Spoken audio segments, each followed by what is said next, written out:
petitioners, the Honourable Member of Parliament for Newcastle-upon-Tyne North, and of course the 1,659 people in my constituency who have signed these petitions.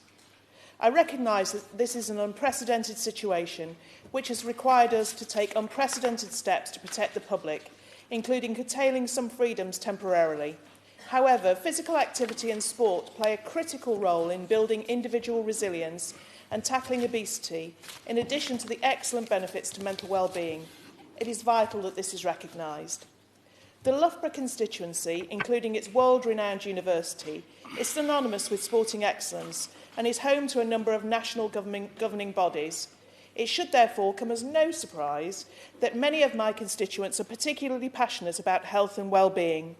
This is especially true of the large student population.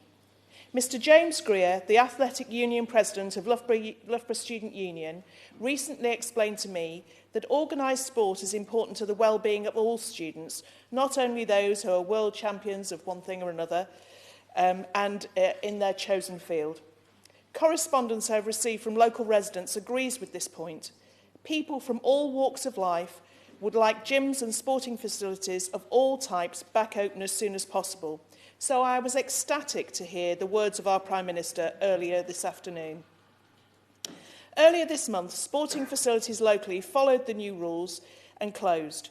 This included CrossFit Gym in a converted warehouse with a huge bay door window, which could remain open for ventilation, in addition to the social distancing they already practice.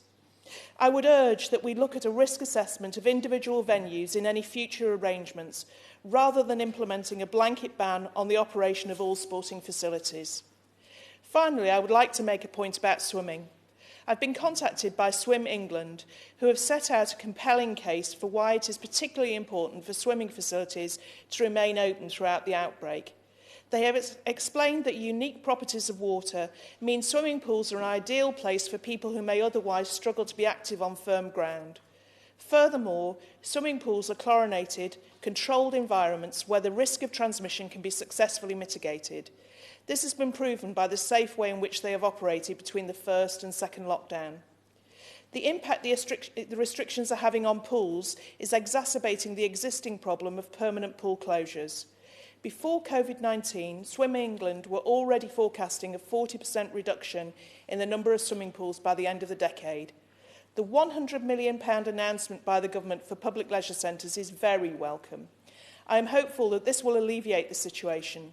I am keen for swimming facilities to be able to be available both now and in the future as a key element in the education of every child and a much-needed facility for many adults. I would therefore like to put on record my support for Swim England's calls for swimming pools to be allowed to remain open throughout any restrictions, and for gyms and other sporting facilities and activities to start from a presumption of staying open unless their particular circumstances mean that this is unsafe to do so. Thank you. Nick Smith.